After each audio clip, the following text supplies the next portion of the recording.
There's a smell every farmer who's ever put up hay knows. It's the smell of fresh-cut alfalfa drying in the summer sun, mixed with diesel exhaust, dust, and sweat. It's the smell of racing against the afternoon thunderstorms, of long days that start at dawn and end after dark, of work that has to get done because winter is coming and animals need to eat. For generations, hay season meant back-breaking labor, pitchforks, wagons, and manual stacking in barns that turned into ovens under the summer sun. Then came the baler. These machines didn't just make hay farming easier. They revolutionized livestock agriculture, made dairy farming economically viable, and changed the entire structure of American farming. Today, we're counting down the top 10 most powerful vintage hay balers that revolutionized livestock farming. From the pioneering square balers that freed farmers from pitchforks, to the revolutionary round balers that changed hay storage forever, each machine on this list transformed how farmers worked and how animals ate. Let's dive in. Number 10, New Holland Model 68. Hayliner. Coming in at number 10 is the New Holland Model 68 Hayliner, introduced in the late 1940s and representing New Holland's breakthrough into serious baling equipment. Before the Model 68, New Holland had experimented with various designs, but the 68 was the machine that convinced farmers mechanical baling was the future. The Model 68 was a pull-type baler featuring New Holland's proven pickup mechanism that gathered cut hay from windrows, feeding it into the compression chamber where a reciprocating plunger compressed hay into rectangular bales. It produced what we'd call small square bales today, typically 14 by 18 inches, tied with twine, weighing 40 to 80 pounds depending on hay type. What made the Model 68 special was reliability. New Holland engineered it with robust components that could handle 12 to 14-hour days, 6 or 7 days a week, processing thousands of bales. The pickup tines were spring-loaded to handle uneven windrows. The plunger was driven by a massive flywheel that stored energy between strokes.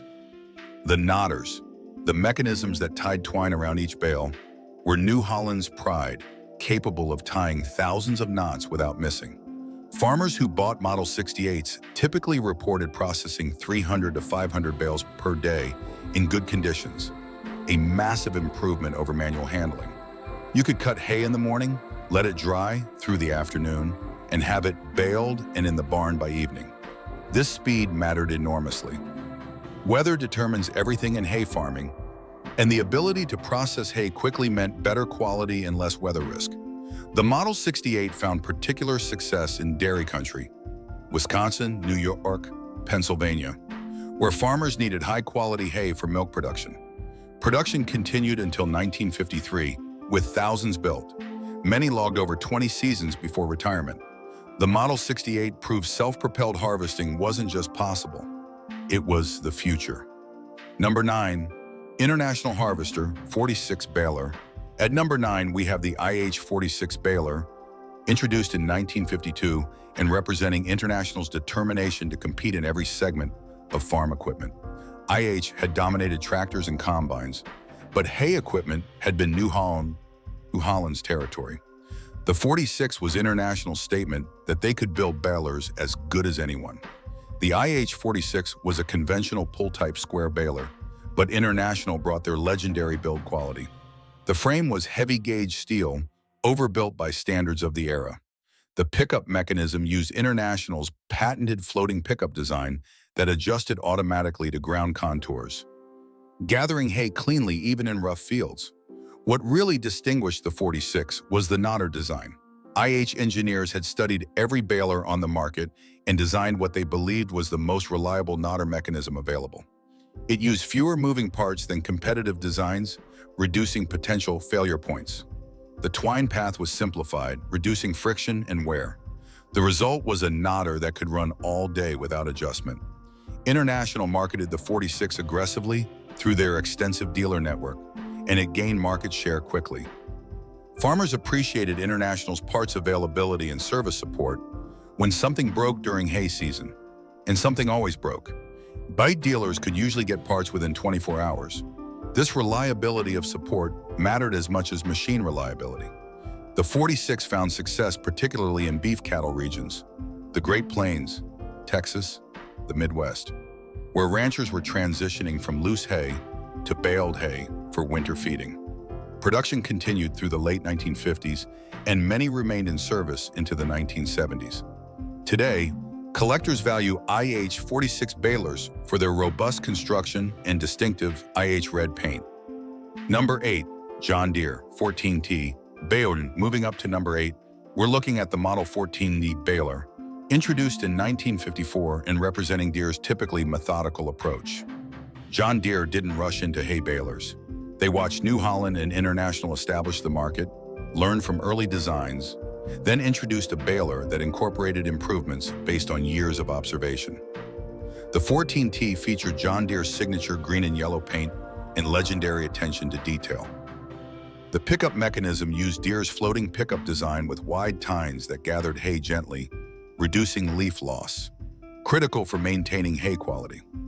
Alfalfa and clover hay lose much nutritional value if leaves are knocked off during baling, and Deere engineers obsessed over minimizing this loss.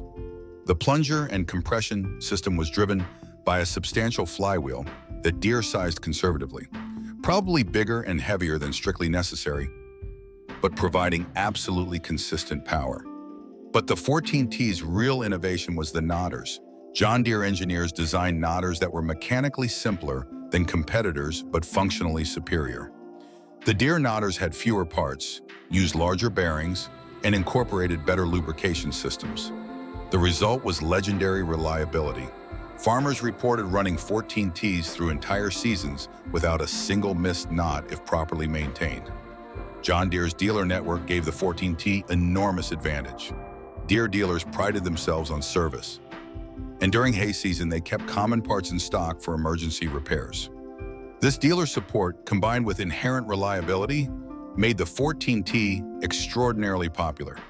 Production continued through the early 1960s, with many 14Ts remaining in operation for decades. Today, a working John Deere 14T is prized equipment. The 14T represents Deere's philosophy perfectly. Watch, learn, then build it better and support it completely. Number 7. Massey Ferguson 10 baler. At number 7 is the Massey Ferguson 10 baler, introduced in 1958 and representing Massey's global approach to agricultural equipment. Massey Ferguson was truly international, selling worldwide, and the Model 10 reflected design thinking influenced by European and North American practices. The MF10 was designed for easy maintenance. Massey engineers recognized that farmers worldwide might have limited dealer access, so they designed the 10 for owner maintenance. Major components were easily accessible. Adjustment points were clearly marked. The operator's manual included detailed troubleshooting and assuming farmers would do their own repairs. The pickup system used wider tine spacing than most competitors, designed to handle heavier crops in wetter conditions. In European farming, hay was sometimes baled at higher moisture content, and the MF10's pickup accommodated this. The wider spacing also meant less plugging and heavy windrows. The plunger drive used a simpler belt system, again reflecting maintainability focus.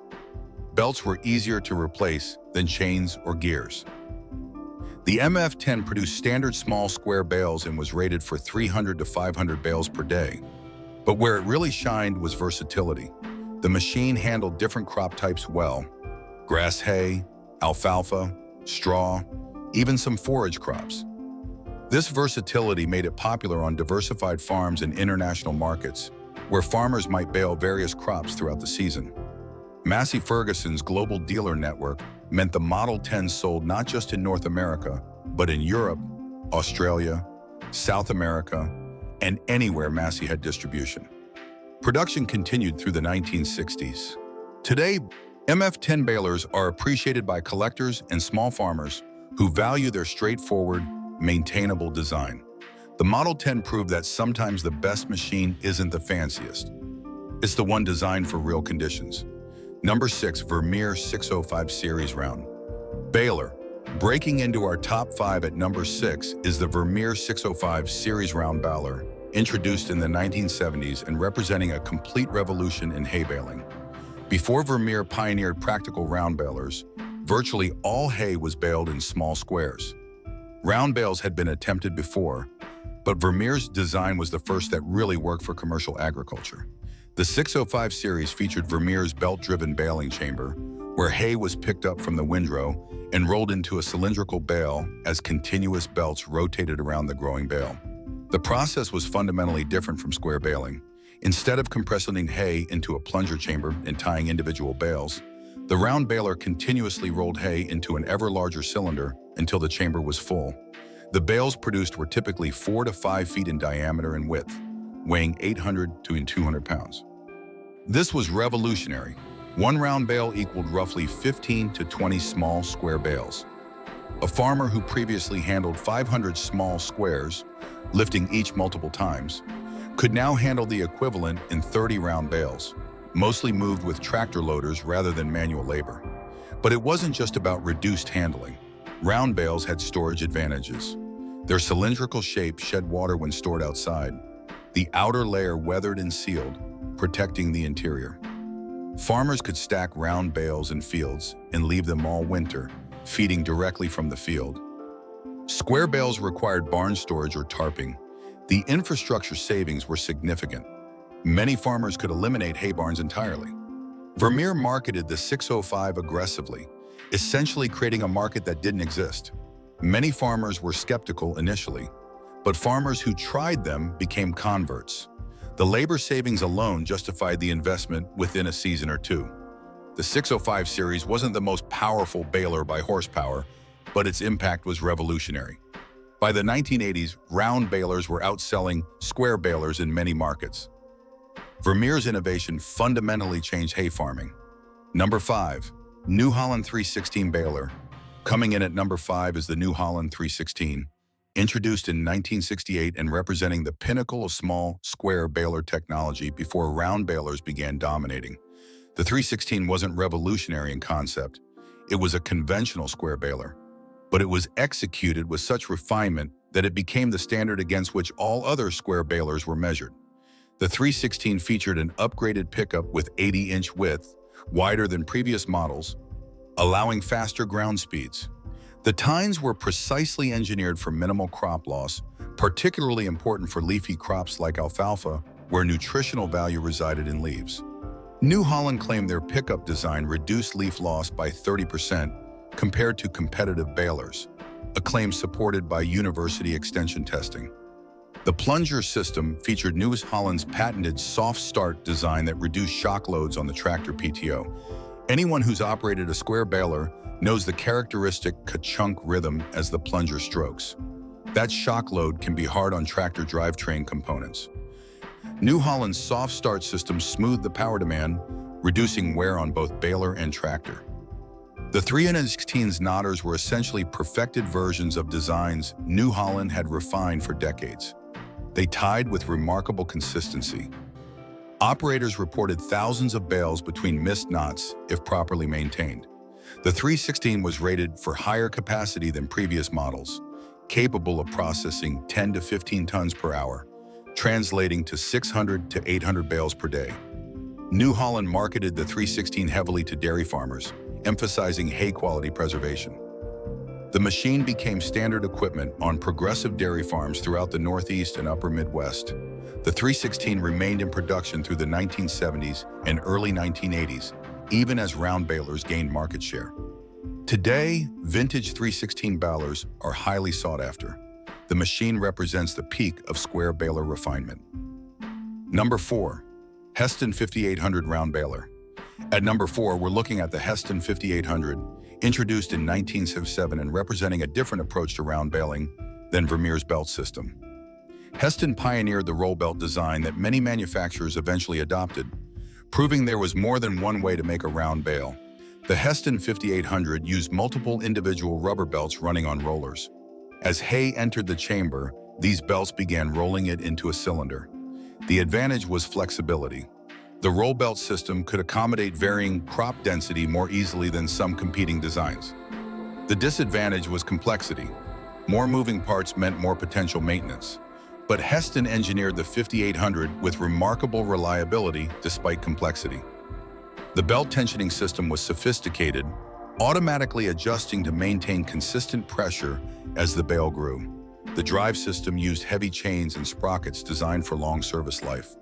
The pickup featured Heston's wide throat design that could handle very heavy windrows without plugging. The 5800 produced bales similar in size to competitive round balers, typically 4 to 5 feet in diameter and width, weighing 900 to 1,200 pounds. But the bale shape was notably rounder and more uniform than some competing designs. This mattered for storage and handling. Truly round bales stacked better and rolled more predictably. What really set the 5800 apart was Heston's sophisticated monitoring and control system. Operators could set desired bale size and density, and the machine systems automatically achieved those parameters.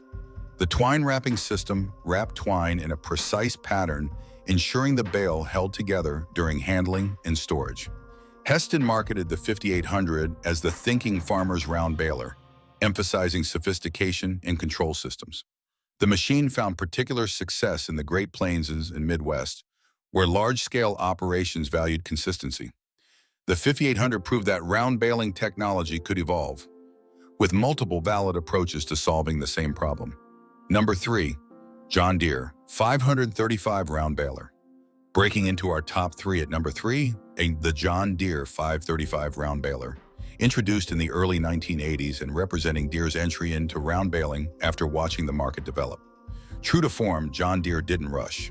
They waited until round baling was proven, then introduced a machine that incorporated the best ideas from competing designs, plus Deere's own innovations.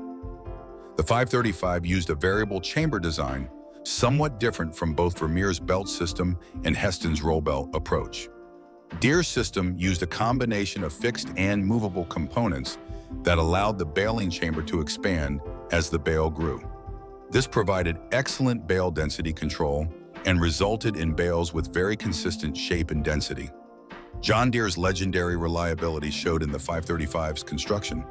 The frame was heavy-gauge steel, overbuilt by industry standards. The pickup mechanism used Deere's proven floating pickup design. The belt or roller system used oversized components designed for long service life. Bearings were large and well sealed against dust and debris. One innovation the 535 pioneered was Deere's MaxiWrap twine application system. Instead of simply wrapping bales with twine in a basic pattern, MaxiWrap distributed twine across the bale surface more extensively, providing superior weather protection and bale integrity. This made Deere's bales notably more resistant to weather damage during outdoor storage. The 535 was rated for impressive capacity. Farmers reported making 30 to 40 bales per hour in good conditions, significantly faster than many competing round balers. John Deere's dealer network gave the 535 enormous advantages. During hay season, when downtime meant lost income, this support was invaluable. The 535 found success everywhere. Deere sold equipment, but particularly in the Midwest and Great Plains. Many 535s remain in service today, testament to Deere's build quality. Number 2, New Holland 855 round baler. Taking the number 2 spot is the New Holland 855 round baler, introduced in the mid-1980s and representing New Holland's mature round baler technology. As the company that had dominated square balers for decades, New Holland's transition to round balers was crucial, and the 855 showed they could innovate a new technology just as successfully as they'd refined conventional designs. The New Holland 855 used a fixed chamber design, different from variable chamber approaches. The baling chamber was a fixed circular space, and the bale grew to fill this space consistently. The advantage was simplicity and bale uniformity. Every bale was virtually identical in size and shape, making storage planning and feeding management easier. The belt system in the 855 was New Holland's perfected version of continuous belt technology. Multiple wide belts rotated through the chamber on a sophisticated roller system. Belt tensioning was automatic, adjusting constantly as the bale grew. The result was consistent bale density from core to surface, important for both storage and feeding quality. New Holland engineered the 855 with their crop retention system that minimized leaf loss during baling. For high-value hay like alfalfa, where leaves contain much of the protein and nutrition, this retention of leaf material significantly impacted hay quality and value. The 855's pickup system was extra wide, approximately 7 feet, allowing the machine to process windrows quickly.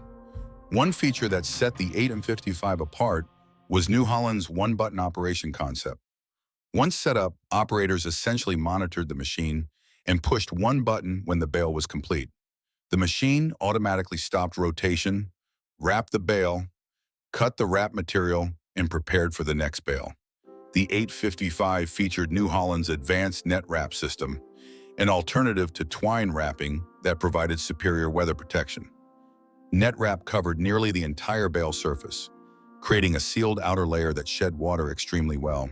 The 855 represents New Holland's successful adaptation to revolutionary technology. Number 1. Heston 4900 Big Square Baler. And taking the number 1 spot is the Heston 4900 Big Square Baler, introduced in the mid-1980s and representing yet another revolution in hay baling technology. While round balers were transforming small to medium operations, the 4900 targeted large-scale hay operations with a different solution: massive square bales that combine the benefits of traditional square bale shape with the size and efficiency of round bales.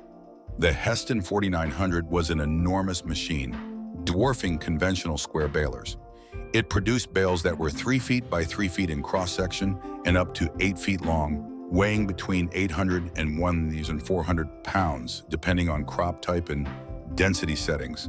These weren't small square bales you could throw. They required tractor loaders or specialized equipment to handle, but they offered unique advantages. The big square bale format combined the best of both worlds. Like round bales, they were large enough to dramatically reduce handling labor compared to small squares. But unlike round bales, they stacked efficiently for transport and storage. Square bales and trucks use space far more efficiently than round bales. They stack stable and secure for long-distance transport. Export hay markets particularly valued this. Big squares became the standard for container shipping of hay internationally. The 4900's mechanical system was essentially a massively scaled-up version of conventional square baler technology. It featured an enormous plunger, approximately 3 feet square, driven by a huge flywheel. The plunger stroked several times per minute, compressing hay into the bale chamber. Each completed bale was bound with multiple strands of wire or heavy twine. The power requirement was substantial. It needed tractors producing 120 to 150 horsepower minimum. The machine consumed enormous power compressing hay to the densities it achieved, but the density was crucial. Big square bales needed to be compressed more tightly than small squares to maintain structural integrity when handled with loaders and forklifts. The 4900 found its market primarily among large-scale hay operations producing for commercial markets. The machine's capacity was impressive. In good conditions, a well-run 4900 could produce 40 to 50 bales per hour, translating to 30 to 40 tons per hour. The big square format created entirely new markets for hay. Export shipping became economically viable because big squares use container space efficiently. The 4900 takes our number 1 spot because it showed that innovation in agriculture isn't just about new concepts. Sometimes it's about executing familiar concepts at scales nobody imagined possible. And there you have it, the top 10 most powerful vintage hay balers that revolutionized livestock farming.